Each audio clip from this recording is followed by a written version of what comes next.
dia merasa takut kan. Jadi dia tidak mau dibawa ke Rasulullah. Jadi dia mengatakan kepada Abu Hurairah, saya akan ajarkan kamu sesuatu, tapi jangan bawa saya ke Rasulullah. Akhirnya diajarkan, bacalah ayat ini, yaitu ayat kursi, maka kamu dari malam sampai pagi tidak akan diganggu oleh jin. Kemudian keesokan harinya, Abu Hurairah bercerita kepada Rasulullah. Maka apa yang dikatakan Rasulullah? Rabbi ma'i faman alladhi akhsha idhan ma dama. Oke, assalamualaikum warahmatullahi wabarakatuh. Alhamdulillah hari ini kita berkumpul lagi. Kali ini dengan nuansa yang berbeda. Jadi kita akan nongkrong sambil membahas sesuatu tentang agama. Atau disingkat nongki ya, nongkrong sambil mengaji. Jadi kita bukan asal nongkrong ya teman-teman ya. Tapi kita nongkrong ini tujuannya sambil bahas tentang agama. Bagaimana kita nongkrong ini, ya ada pahalanya lah. Selain seperti itu teman-teman. Oke, gimana Syekh? Kabarnya? Alhamdulillah. Alhamdulillah ya. Ya, kita kembali ke tongkrongan kita ini yang asik ini insyaallah. Oke, insyaallah. Insyaallah kita ditemani sama guru kita ini, Ustazuna Ibnu Lail hafizahullah taala. Ustaz Ibnu Lail ini adalah alumni dari Universitas Islam Madinah. Masyaallah. Barakallahu fiik Ustaz. Yang mana beliau adalah pembina dari El Fatah Muslim Bontang. Dan insyaallah di nongkrong sambil mengaji ini beliau sebagai narasumber yang akan menjelaskan dari pertanyaan-pertanyaan kita, insyaallah pada malam hari ini. Kali ini kita membahas apa nih, Syekh? Kita insyaallah malam hari ini kita akan membahas sesuatu yang viral nih. Oh, apa yang itu? Lagi rame ini di medsos, kasus Vina ini. Oh, kasus Vina. Oh, yang kasus ini sih, yang oleh geng motor ya? Ah, betul sekali. Oh iya, itu lagi viral banget. Betul. Itu, sampai difilmkan ya? Betul, sampai difilmkan. Nah, ini mumpung ada Ustadz nih, kayaknya kita bisa dapat ilmu di sini nih. Karena terkait ini tuh viralnya ada temannya dia yang kesurupan gitu kan. Oh iya, betul. Mungkin kita bisa ambil topik-topik ini nih. Betul. Supaya masyarakat awam itu bisa paham apa sih terkait kasus ini tuh, pandangan dalam Islam itu gimana? Oh iya, betul ya. Karena memang kasus itu terkuak dikarenakan ada temannya Vina yang kesurupan. Betul sekali. Akhirnya ternyata Vina ini matinya awalnya karena kecelakaan ya. Iya. Ternyata bukan kecelakaan Ustaz ya. Tapi dia karena dibunuh oleh geng motor. Iya. Nah, ini yang menjadi topik menarik adalah dia kemasukan rohnya Vina ini sepertinya ya. Nah, ini kita nanti akan bahas dalam pandangan Islam itu seperti apa. Apakah ada roh gentayangan seperti itu? Apakah berita yang diambil ini valid atau enggaknya seperti itu? Enggak. Begitu ya, gimana? Kita langsung tanya deh. Kita langsung tanya. Iya, Ustaz. Kayak apa sih dalam pandangan Islam itu, apa ada arwah gentayangan itu? Ya, jadi kalau dalam Islam itu mustahil ada namanya arwah penasaran atau urusan-urusannya di dunia belum selesai sehingga dia belum bisa naik ke langit atau belum bisa masuk ke alam barzah. Ini di dalam Islam mustahil, tidak ada. Karena di berbagai ayat disebutkan, salah satunya adalah ketika orang-orang kafir ini menyesal di dunia mereka kenapa tidak beramal. Jadi mereka mengatakan farji'na na'mal solihan. Mereka mengatakan, ya Rob, kembalikanlah kami ke dunia, niscaya kami akan melakukan amal soleh. Dan kami yakin kami akan melakukan amal soleh. Akan tetapi faktanya yang terjadi bahwa orang-orang kafir tidak akan mungkin kembali ke dunia untuk melakukan amal soleh. Sehingga ini juga menjadikan dalil, menjadikan bukti bahwasanya orang yang sudah meninggal itu tidak mungkin lagi arwahnya gentayangan. Ya, seperti itu juga di dalam Islam. Tidak ada yang namanya hantu gentayangan. Oke Ustadz, ini menarik Ustadz. Tidak ada hantu gentayangan atau roh gentayangan. Berarti ini jin ya? Berarti jin ini seperti apa sih Ustadz? Kok dia bisa menjelaskan secara detail seperti itu?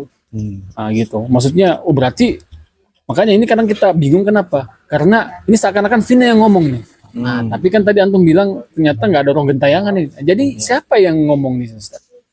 Jadi terkait bagaimana temannya si Vina ini bisa kesurupan, dan itu memang benar, jin itu dapat masuk ke dalam jasadnya manusia. Jika memang temannya kesurupan, maka bisa dikatakan itu adalah jin yang merasuki ke dalam tubuhnya. Dan kenapa jin ini bisa tahu kejadian detail pembunuhan si Vina, seakan-akan dia menjelaskan bahwa dia adalah Vina yang ngomong.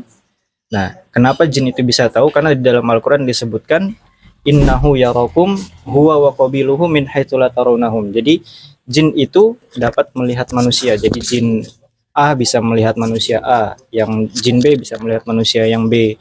Jadi jin itu bisa melihat kita seperti kita melihat seperti pada umumnya. Jadi jin itu melihat kita, akan tetapi kita tidak bisa melihat mereka. Nah, jadi mungkin saja ketika kejadian itu jin itu ada di kejadian di lokasi situ. Atau yang kedua bisa jadi itu adalah jin korin yang selalu mengikuti si Vina tadi. Ustaz, jin korin itu apa Ustaz? Kayaknya kita perlu tahu ini karena awam kita terkait itu. Jin korin itu apa? Kalau jin korin itu adalah jin yang ditugaskan atau diberi izin oleh Allah Subhanahu wa taala dia untuk menyesatkan manusia. Jadi untuk menggoda manusia supaya manusia itu melakukan keburukan. Jadi dia mendampingi manusia, selalu mendampingi manusia kemanapun untuk menggoda manusia supaya terjatuh di dalam keburukan. Sebagaimana Rasulullah SAW bersabda, "Ma minkum min ahadin illa waqad ukila bihi qarinuhu minal jin." Jadi tidaklah salah seorang dari kalian itu melainkan sudah didampingi, disertai selalu dimanapun kita berada oleh jin korin. Dan itu dari kalangan jin. Dan tugasnya jin korin ini untuk menyesatkan dan memberikan kita panduan atau mungkin mengarahkan kita, menggoda kita untuk melakukan keburukan. Bahkan Rasulullah pun memiliki jin korin.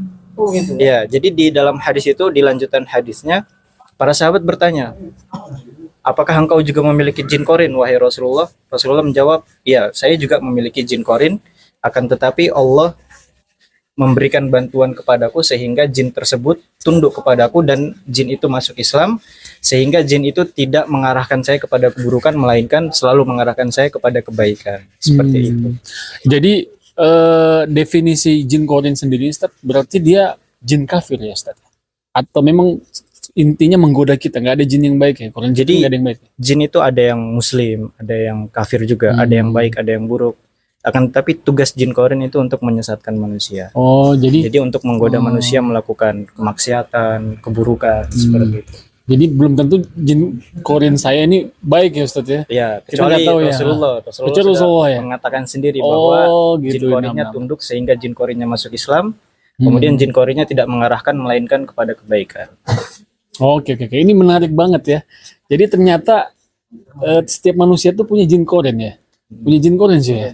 Ya, Jadi dan anak punya selalu jin korin, mengikuti, Fadil punya ya, jin korin, aku mengikuti juga. kemanapun kita berada sampai kita wafat. Setelah wafat, wallahu taala, apakah jin itu ikut wafat, tapi tidak disebutkan ikut wafat, tapi apakah dia diberikan tugas untuk menggantikan mengikuti orang yang lain atau yang bagaimana, wallahu taala.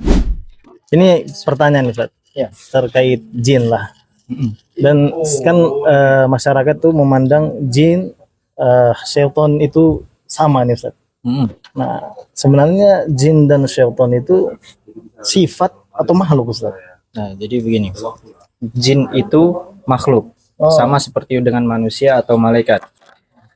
Malaikat makhluk yang dibuat dari cahaya atau diciptakan dari cahaya, manusia diciptakan dari tanah, kemudian jin diciptakan dari api. Jadi jin itu makhluk. Akan tetapi kalau setan, nah setan ini kata sifat.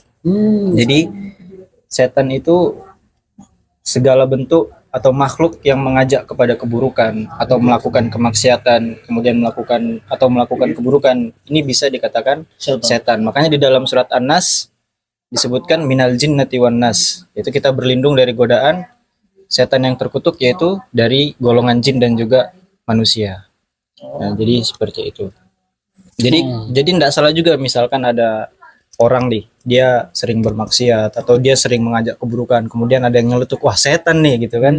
Itu sebenarnya benar tapi menyakiti hati orang lain. Ya. Jadi karena setan itu adalah kata sifat tadi. Kalau jin makhluk. Bedanya di situ. Oke Ustaz, ini menarik banget ya. Karena ternyata anak kirain setan itu sama dengan hantu ya. Umumnya kan gitu, oh setan sama dengan hantu. Ternyata setan ini adalah kata sifat di mana bukan hanya dari kalangan jin, tapi juga dari kalangan manusia juga. Berarti istilahnya karena dia kata sifat, barang siapa baik itu jin maupun manusia yang berperilaku buruk, itu bisa dikatakan dikatakan setan juga Ustaz ya. Karena apa? Karena dia melakukan kejahatan, bersikap yang tidak baik seperti itu Ustaz ya. Ini kayaknya saking penasarannya saya ini, saya perlu bertanya ini. Ini kan kasusnya ini kesurupan ya, Ustaz. Nah, sedangkan kesurupan ini dia bercerita tentang kejadian finah nih, Ustaz. Nah, cerita ini perlu nggak sih kita percaya terkait cerita ini, Ustaz? Soalnya kan ada yang mengatakan mungkin sebagian peruqyah atau ustadz-ustadz lain kalau ada jin atau orang kesurupan tuh nggak perlu kita percaya karena bisa jadi itu bentuk kedustaan dari omongannya dia. Nah, itu gimana tanggapan antum ini, Ustaz? Jadi ketika temannya ini kesurupan, kemudian bercerita dari A sampai Z, kejadian detail, bahkan seolah-olah dia adalah Vina, itu yang harus kita sikapi adalah bahwa jin itu sifat dasarnya pendusta, jadi pembohong. Tapi ada di zaman Rasulullah SAW terjadi ketika sahabat Abu Hurairah ditugaskan untuk menjaga harta zakat. Nah, kemudian pada malam pertama beliau menjaga harta zakat, ada jin yang mencuri harta zakat tersebut. Kemudian ditangkaplah oleh Abu Hurairah. Kemudian jin ini memelas, mengatakan bahwa saya punya keluarga, saya punya anak, memelas, akhirnya dilepaskan. Malam terus, kemudian Abu Hurairah bercerita kepada Rasulullah. Kemudian kata Rasulullah, dia akan datang lagi. Malam kedua, datang lagi. Kemudian ketangkap lagi, mencuri lagi. Tapi karena memelas, akhirnya dilepaskan lagi. Kemudian datang ke Rasulullah lagi, Rasulullah bilang, dia akan datang lagi. Malam ketiga, akhirnya nggak dilepaskan oleh Abu Hurairah. Kemudian Abu Hurairah mengatakan, saya akan bawa kamu ke Rasulullah SAW. Akan tetapi kata jin ini, dia mengatakan,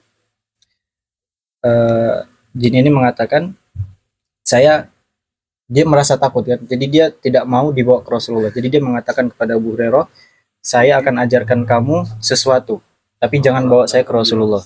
Akhirnya diajarkan, bacalah ayat ini, yaitu ayat kursi. Maka kamu dari malam sampai pagi tidak akan diganggu oleh jin. Kemudian keesokan harinya, Abu Hurairah bercerita kepada Rasulullah. Maka apa yang dikatakan Rasulullah? Shadaqaka wa huwa kadzdzub. Jadi jin itu benar. Jadi jin itu mengajarkan sesuatu yang benar, akan tetapi sifatnya pendusta.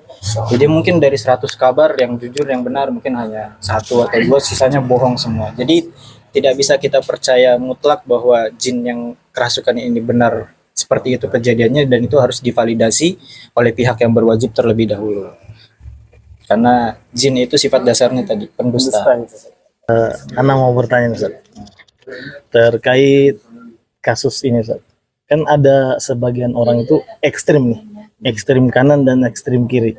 Ada sebagian orang yang justru dia itu nggak percaya tentang hal yang gaib, Ustaz. Nggak percaya jin, ada semua nggak percaya tuh, saya sama jin tuh nggak ada. Tapi ada juga yang sebagian tuh terlalu berlebihan. Semua kejadian itu dijadikan, kayaknya jin nih, kayaknya ini perbuatan jin nih. Nah, itu tanggapan antum ini gimana, Ustaz? Supaya kita itu tidak terlalu berlebihan, karena hal gaib itu kan ada ini, Ustaz, ada. Tapi ada juga orang yang menyepelekan, mana ada yang gaib itu. Itu tanggapan antum ini, Ustaz, gimana, Ustaz? Jadi untuk menanggapi ini ya, jadi orang yang mungkin ekstrim sebelah dan ekstrim sebelah ya. Jadi menyikapi jin, salah satu di antara hal yang harus diimani oleh seorang muslim, terutama di dalam akidah Ahlus Sunnah, adalah kita mengimani dengan hal-hal gaib. Di antara hal-hal gaib itu adalah jin. Kemudian juga mungkin masuk di dalamnya siksa kubur, nikmat kubur, kemudian hari kiamat, itu semua dalam perkara-perkara gaib, malaikat. Maka di antara akidah seorang muslim adalah dia harus beriman dengan semua itu, dan itu semua benar adanya dan disebutkan di dalam Al-Quran. Sebagaimana disebutkan di dalam berbagai ayat, kita banyak menemukan kata malaikat, kemudian kata jin, itu banyak disebutkan di dalam Al-Quran. Maka jin itu benar adanya, dan jin bisa merasuki manusia, itu juga benar adanya. Seperti itu. Berarti, jadi tidak boleh menyepelekan jin itu tidak mungkin ada atau ini tidak, itu jin itu tetap ada. Berarti kita itu harus menyikapi bahwasanya kita beriman tentang hal yang gaib, tapi juga tidak boleh menyepelekan, Ustaz. Ya, tidak boleh menyepelekan. Seperti itu. Dan juga tidak boleh berlebihan, seperti ada dikit-dikit, wah ini jangan-jangan ada jin, jangan dikit-dikit ada setan. Nah ini tidak boleh juga, tidak boleh berlebihan. Bahkan nanti jatuhnya cenderung kita takut kepada jin. Padahal secara dasar jin itu lebih takut ke manusia daripada manusia itu takut kepada jin. Jadi jin itu sebenarnya takut kepada manusia. Cuma ketika kita takut, nah jin itulah dia di situ membuka, wah ini orang ini takut, jadi dia bermain di situ untuk mengganggu manusia. Jadi kita nggak boleh takut nih, Dil. Iya, Nggak boleh takut kita sama jin nih, Dil. Ketika kita lebih keras, maksudnya melawan supaya tidak takut jin, malah justru jin itu yang akan takut. Karena dasarnya jin itu takut dengan manusia. Seperti itu. Karena Jadi kita kan udah ngaji nih, harusnya sikapnya itu nggak boleh terlalu berlebihan, Ustaz. mungkin Dikit-dikit setan, hantu gitu, Masya Allah. Ya begitulah. Jadi harus berani kita nih. Ya harus berani, nggak boleh dikit-dikit takut gitu, Masya Allah. pulang sendirian malam-malam habis kerja takut, nah, itu tidak boleh seperti itu. Apakah dengan kematiannya Vina ini dengan tragis ini Husnul Khotimah atau Su'ul Khotimah itu, Tat? Mohon penjelasannya, Tat.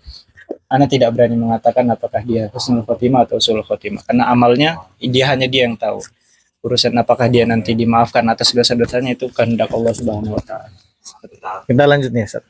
Menyikapi kasus Tina nih, Ustaz. Ini kan kasus anak-anak muda nih, geng-geng motor nih. Nah, untuk menyikapi supaya kasus ini tuh nggak terjadi kembali, Ustaz, terutama teman-teman yang masih muda nih, apakah perlu menghindari circle-circle yang seperti itu, Ustaz? Atau kita harus ini nongkrong sambil ngaji, harus gitu kan, nggak harus geng motor nongkrong sambil ngaji tuh enak, Masya Allah. Mungkin dirubah circle-nya mungkin, Ustaz. Ya sebenarnya bukan salah dari geng motor apa sebenarnya, karena kita lihat salah satu asatidzah kita. Oh iya betul, Ustaz Subhan Bawazir ya, juga Masya Allah, punya betul. geng motor, Masya Allah. Tapi geng motornya seperti dalam kaidah Islam, dalam lingkup Islami yang tidak melebihi batas, yang kemudian tidak ada maksiat di dalamnya. Karena murni kan kita laki-laki, jujurnya laki-laki itu kan lebih senang otomotif, senang berkelana kan. Apalagi senang bola ini, senang bola ya, El Fatah nih. Jadi masih dalam lingkup Islam. Jadi yang salah bukan itu sebenarnya. Yang salah adalah ketika sebuah komunitas itu isinya adalah kemaksiatan.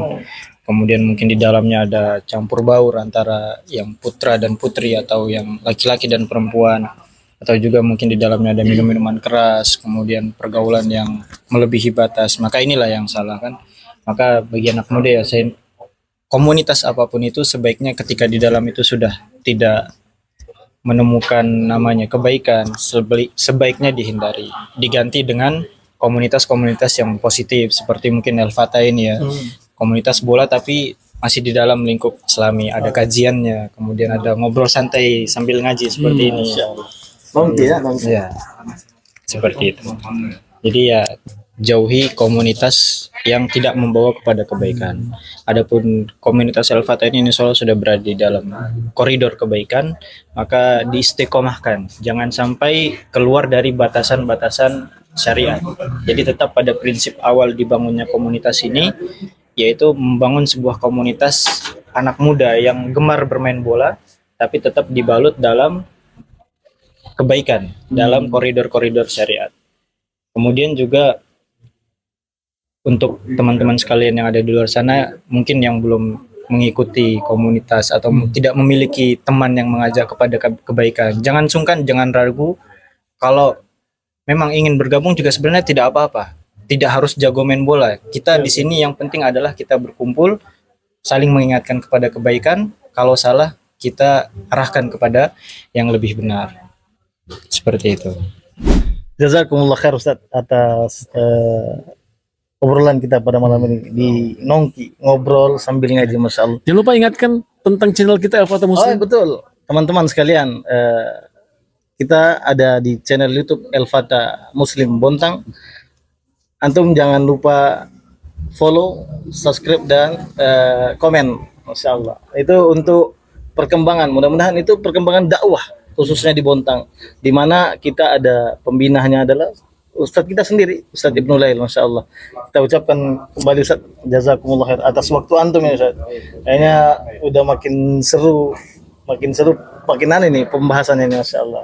Oke, buat teman-teman sekalian, jika ingin request topik apa nih kira-kira yang kita bisa bahas, mungkin bisa komen di YouTube kami. Kira-kira apa nih yang perlu kita bahas? Nanti kita akan diskusikan bersama Ustaz Ibnu lagi. Terus jangan lupa juga follow IG kami, Al-Fatah Muslim ya. Insya Allah di situ ada beberapa banyak lah konten-konten agama yang insya Allah meningkatkan keilmuan kita tentang agama. Seperti itu. Oke, Ustaz? Jazakallah khair. Syekh, terima kasih banyak, Dil. Terima kasih banyak ya. ربي معي فمن الذي أخشى إذا ما دام ربي